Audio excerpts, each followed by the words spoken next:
जी दोस्तों, यहाँ हिमाचल में मौसम थोड़ा खराब है, जिसकी वजह से नेटवर्क में दिक्कत आ रही है। इसी कारण वीडियो क्लियर दिखाई नहीं दे रहा है। ये एक टेक्निकल समस्या है। आपसे निवेदन है कि इस तकलीफ को समझें और थोड़ा सहयोग करें। धन्यवाद। Disclaimer.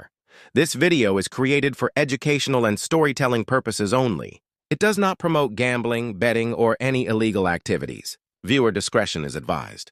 नमस्कार दोस्तों, स्वागत है आपका बिंडी मिस्टर प्रिडिक्टर मेंडन की अद्भुत कहानियों की सिलसिले में, जहां हर चार्ट एक कड़ी है एक बड़े रहस्य की और हर हिस्सा जोड़ता है किसी पुराने रहस्य को नए मोड़ से। पिछली कहानी में समीर और आनंदी ने सगार चार्ट के रहस्य को खोला था, लेकिन अब कहानी पहुंचती है एक ऐसी जगह जहां भविष्य खुद एक संदूक में बंद है। वो संदूक यानी मंजूषा, जो सदियों से बंद थी, और कहते हैं उसमें बंद है भविष्यवाणी। एक ऐसी भविष्यवाणी जो केवल 3 लोगों की उपस्थिति में ही उजागर हो सकती है।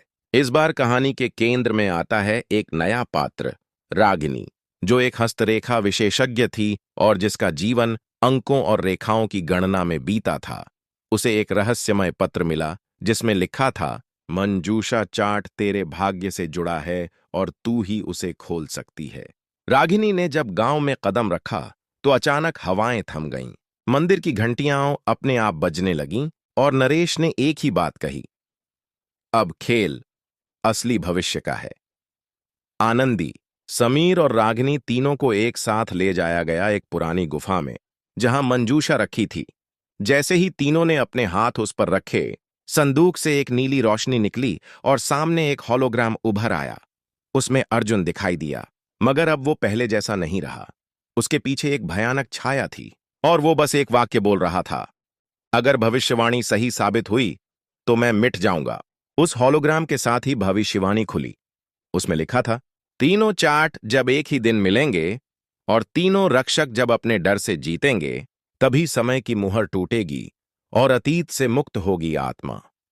इसके बाद चारों ओर तेज भूकंप जैसा कंपन हुआ और मंजूषा के नीचे एक सीढ़ियां प्रकट हुईं जो जमीन के भीतर जा रही थीं। तीनों पात्र वहां उतरे तो वहां उन्हें मिला एक गोलाकार कमरा, जिसके मध्य में तीसरा और अंतिम चार्ट चमक रहा था।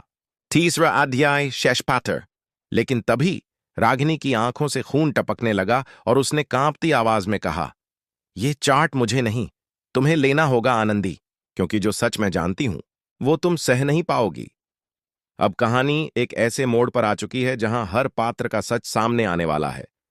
कौन है असली रक्षक और क्या भविष्यवाणी केवल एक चेतावनी थी या कोई चाल? पार्ट 22 में जानिए।